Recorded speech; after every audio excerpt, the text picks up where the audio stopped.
Welcome everyone to another episode of the Life of Charles Schmidt. Today we'll be talking about an interesting topic as this man has lived for several years and therefore there's a belief out there that the more you live, the more you experience, the more you learn, and the wisdom you become. Therefore today, Charles, welcome. You will be sharing your wisdom to the fast changing world out there. We're in the era where everything is changing so rapidly. Everyone expects things to happen quickly enough. It's not like back in the days. I know that you had the best experience than me when it comes to that. So welcome to another episode. Charles, today we're going to be sending a message out there to the world, to all the viewers in this channel that will be watching this video. Right. And therefore, let's begin. Ready? What feels most different in the world that we live today compared to when you were younger? What feels different today? Well, it's changing so much faster. There's so much more things going on. Things are happening faster. The news travels faster. Um, iPhones, I remember if you had to make a phone call, you had to get out of your car and put the nickel in the dime in the telephone and call up and all that kind of stuff. Long distance was extra. Now you can call anywhere in the world for the same price as calling next door. So yeah, it's changing. So technology's changing faster. I am aware that one of the unfortunate things about today is I think there's so much more anger in this world. That compared to when I was, maybe I just wasn't aware of it, but that those are the big differences. And what do you think is one thing from the past that you think the world desperately needs to bring back? You just mentioned anger, but what's Well, one? I think it needs a peacemaker. I think it needs uh, improved leadership that not only higher quality leadership. See, politicians get elected just based solely on money. Who's got the money? Who wants to support such and such? And the real brains of this country are in the business world, and also they're in academia. I think that even though I'm not Catholic, one of the big bright spots in my life is this Pope from Chicago, Pope Leo. And I hope he may be a shining light. I mean, that's a one guy I got big time hope in. Yeah, I understand. And I know that we mentioned this in another video when you were talking about parenting and how you also thought that your son and your daughter-in-law were parenting their kids. Do you think the parenting has also a lot to do with this kind of stuff? Where, I personally have seen a lot of people where they will give the kids like a tablet so the kids stop crying, or the kids they'll put the TV on so the TV will distract the kids and the kids will stop crying and stop bothering them and stuff. Do you think that has a big play on it? I think things are. I don't know what the answer is. However, are things different now than it was when I was growing up? I remember parents used to send the kids off for camp. They still do that now. But my parents sent me off for camp for 2 weeks or however long in the summer. And really rich people would send their kids off to boarding school or military school. So, in other words, parenting is pretty much what the parents want it to be. In other words, um, I can't say my parenting was great. My parents were the perfect parents or even remotely close to it. And I for sure wasn't. And so for me to criticize other people or provide, I think it's communication. And if it's If it's there, that's terrific. I think a lot of parenting is codependent, where they feel they got to talk to their parents 2, 3, 5, 8 times a day, stuff like that. Do you believe that there are habits and values that you wish people still help to do? Well, it all comes back to luck. It comes back to somebody hearing the right thing at the right time that can change their life. And the more you talk to somebody, and maybe you get through, maybe you talk to one guy, tell him the same thing 1,000 times and he doesn't pick up on it, and you tell another guy tell him one time, and there'll be something there. You have talked a lot about gratitude and so many other values. Do you think those values are getting lost among new generations? Of course. I think gratitude is exceptional, but there's more to gratitude than just writing a thank you note or, geez, thank you so much for this, that, and the other thing. And I get a considerable amount of thank you notes, and it's a reciprocal thing because I give money. They feel compelled to write me a thank you note. Well, I would rather see them, if I tell them that I think we should do a project on, video or a project, I want to contribute to music department. In other words, I want more that the thank you is if some kid turns out to be a famous Steven Spielberg, or some kid turns out to be a, famous opera singer or famous musician. That's what gives me a more good feeling as opposed to a thank you note, which is just, well, a lot of people just don't do it at all. And that's real bad. But the next bad thing is just to say thank you and then, Yep. So, what do you think wisdom means to you now, and how has that changed over time for you? it's all about awareness. In other words, I had so many opportunities in my life. I could have paid attention to school. In school, I didn't. Now, just to talk about change, I'm going to Duke University, which is one of the top schools in the country. And way back then, you could smoke in the classroom. And have you ever seen somebody blow smoke rings? I'm watching some kid in my class blowing smoke rings over some guy's ear, and I'm not paying attention to what's going on in class. I'm watching him blow smoke rings. Well, that's just an example of not paying attention. Like this morning, I would rather tell you all about all these extraneous things, but we have a project here, episode 15, and before you got here, I wrote down a few comments of what I was going to say, but my normal procedure, even to this day, I would rather just wing it, just make up stuff along the way. But I knew I'm going to try something a little bit different. Here I'm 84 years old, try to improve my productivity. Yeah. How do you think new generations can stay grounded in times of change?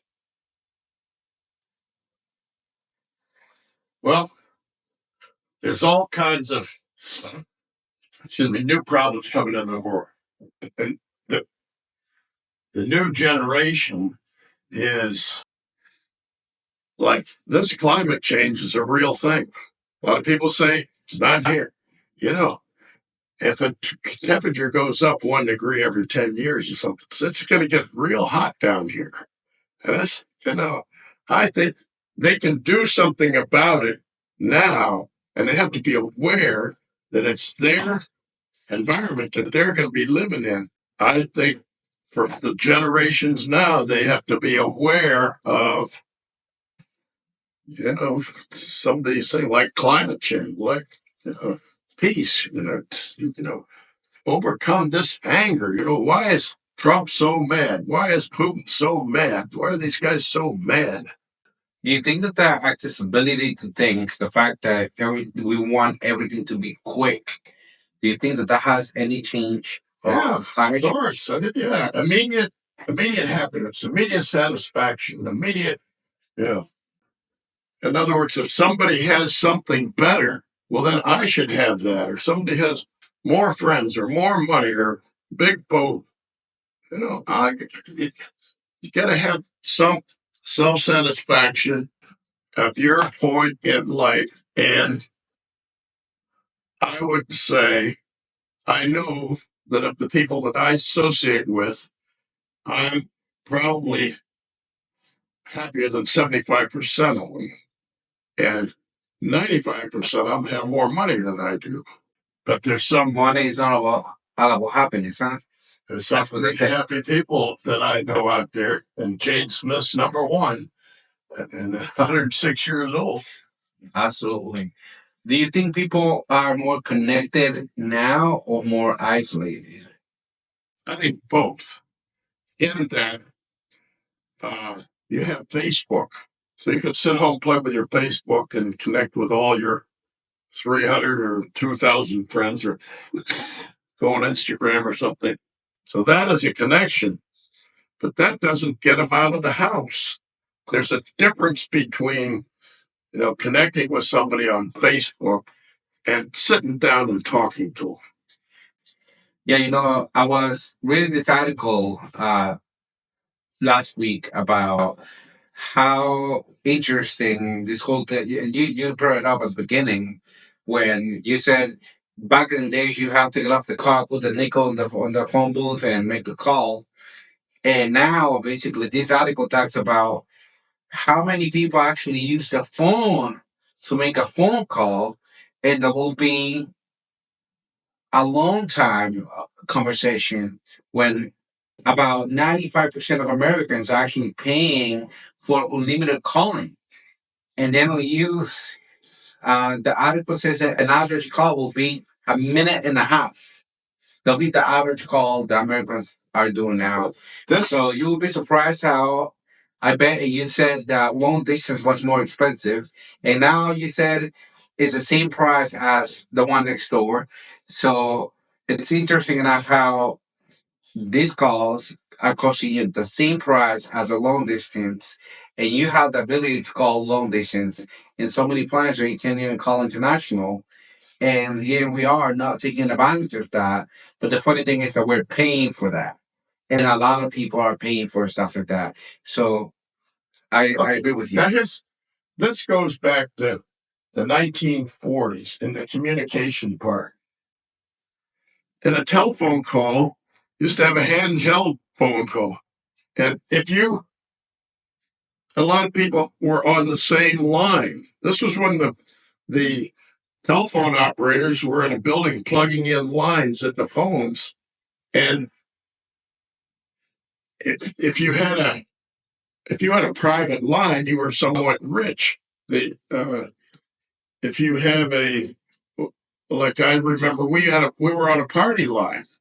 So in the wintertime, if it be snowing or something, couldn't go outside, and maybe your family didn't want to talk to you, or they weren't watching TV because we didn't have TVs then, but they were whatever they were doing. You can pick up the phone and listen on the party line to see what the neighbors are saying to each other. What is something you think that the younger people don't realize about communication? Well, I think they would probably appreciate a lot more if they knew all about the history of communication, like stories like this. Um, it's absolutely essential in that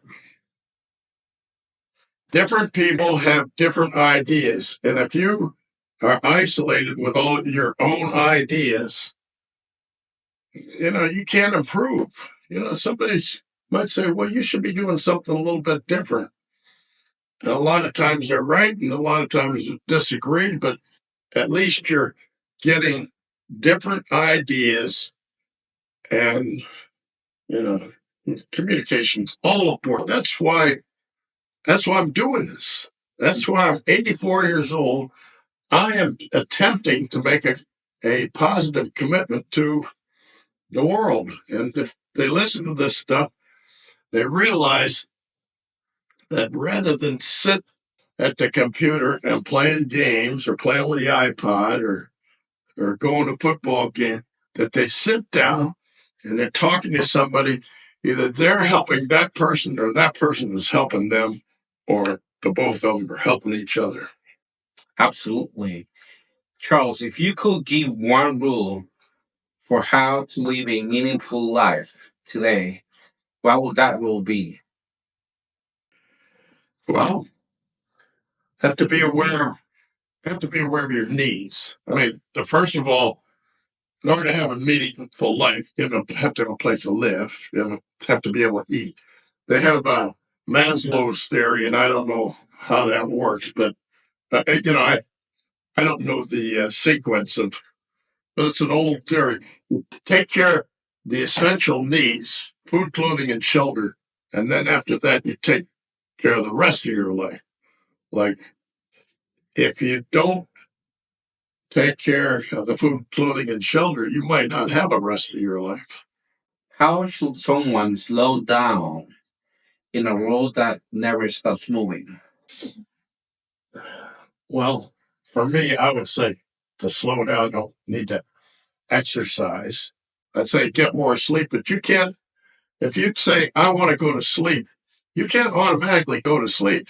It depends on what your state of mind is, or exercise, or, everybody makes New Year's resolutions. I'm going to do this different. I think you got to take care of the immediate needs, recognize the importance of health. And for me, it's not just physical health, it's mental health. And it's stimulating to me to be around talking to somebody like you or students or anybody. I am no good at all to myself, the world, or anything if I'm just sitting here watching CNN. I agree with that. So, what do you think are some things that will always matter, no matter how much the world changes? Well, I think it's recognize the importance of love. I mean, just strongly develop the love relationship. You can't fall in love with somebody, right? If they don't love you back, it's got to be reciprocal. But if one person doesn't love you, and this one doesn't love you, and this one, you find somebody that will love you, and just keep searching. And I've been fortunate to, you know, I fall in love. I like being in love. That's been healthy for me. Absolutely. All this stuff is great. So far, we have talked about gratitude and energy. We've talked about love and all series of values as well. What do you think are some values that modern society is losing? I think of what values is money not value. I think the values. I think empathy is a value. In other words, you have to have compassion for the poor people. You just can't say, "Well, I'm taking you off Medicare, and I'm not sending any more aid to any foreign countries. I'm going to help all the people here in the United States, or I'm going to X out the health. I'm going to X out. I'm going to cut Medicare. I'm going to take. I mean, there's just a whole lot of bad stuff happening, and so through, I think, unfortunate governance. So, in other words, each individual person has to pick up. In other words, if the government doesn't take care of your health care, maybe I should take care of your health care. If the government doesn't give you Social Security like I get, because I'm 65 and I get a couple of $1,000 a month and you don't. You need it more than I do, so I get it and you don't. Maybe I should think about helping you. Absolutely. Empathy, that's the key word. And, beyond empathy, what do you think people misunderstand about happiness today? What do they? What do they misunderstand about happiness today? Because they think that money, wealth, and Well, say you got to know what makes you happy. In other words, a lot of people don't know. They just sit there and it's, I don't have any friends. Well, like I could tell them why they don't have any friends, but they can't figure it out themselves. So, I don't know what the question was. what do you think people misunderstand about happiness? Well, most people I know is, I mean, think that money is the key to happiness. And it's just one part of happiness. It's great to have it. And if you don't, try to get it. And